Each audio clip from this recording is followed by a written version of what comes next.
Tom Cruise has scaled the top of Dubai's Burj Khalifa skyscraper and soared on the side of a flying A-400 military aircraft in past Mission Impossible stunts.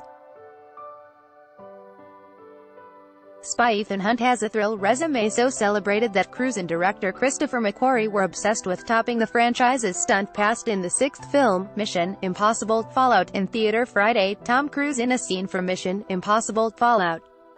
Cruise and director Christopher McQuarrie pulled out all the stops to top the actor's long list of death-defying stunts for their latest film, Chiabella James. The Associated Press talk about an impossible mission for the 56-year-old actor. "We kept pulling off these big gags and saying, it's just not big enough," McQuarrie said.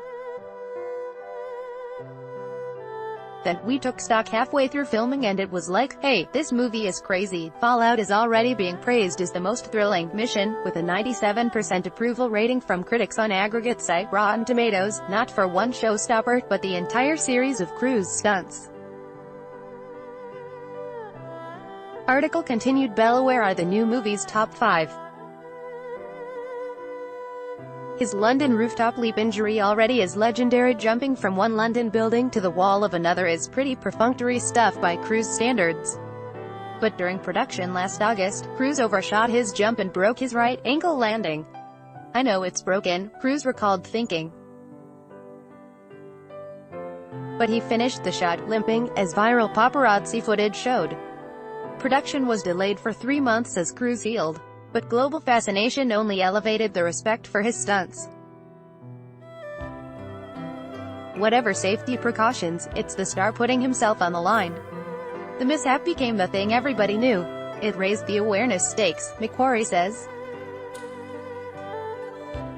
It reminds people that there are no small stunts. The scene looks impressive, starting with Cruise sprinting across rooftops at full throttle and soaring. That footage was shot after filming resumed in London, 5 months after the failed jump. Everything you see him do in that chase, Tom's doing it on an ankle that's still broken, McQuarrie says. His hair flew in Paris traffic on a speeding motorcycle. Article continued below. Yep, that's Cruise flying on a motorcycle between, and into, traffic for the action involving famed Paris landmarks such as the Arc de Triomphe.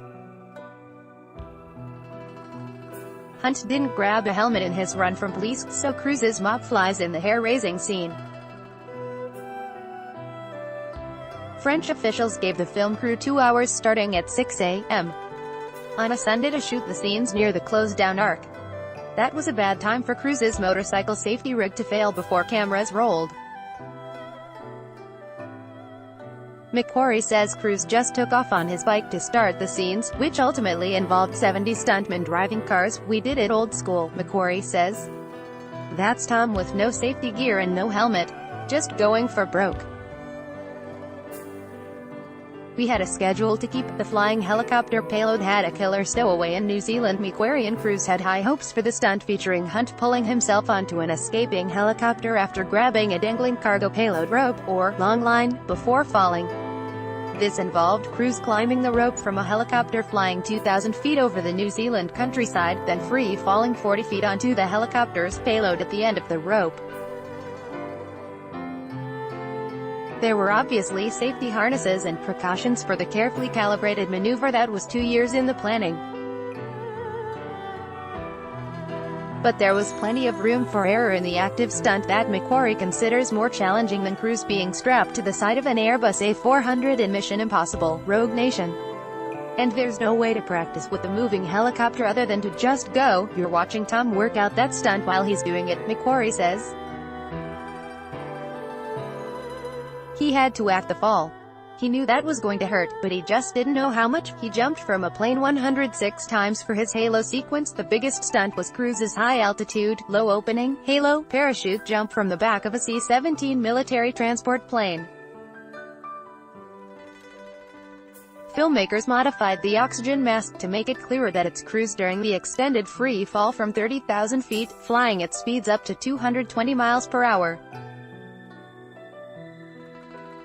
A specially trained camera operator captured Cruise up close.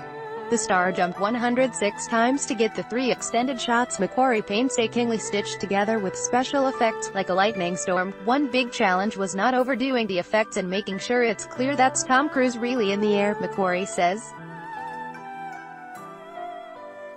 That's him in Norway for the literal cliffhanger. Cruise's Hunt and the film's villain fight it out on a beautiful but deadly cliff after crashing their helicopters. This required hanging on Norway's Preikestolen pulpit rock, and its razor-sharp cliff that drops almost 2,000 feet into a stunning fjord. It was hard to get to. Supplies had to be flown up by helicopter during the 3-day shoot. But there are no stunt doubles in any of those shots, McQuarrie says. The crew had to sprint off the mountain as bad weather moved in, leaving much of their equipment behind as snow started. It wasn't recoverable until the spring. It was another classic Mission Impossible moment, finishing something that massive with only minutes to spare, McQuarrie says.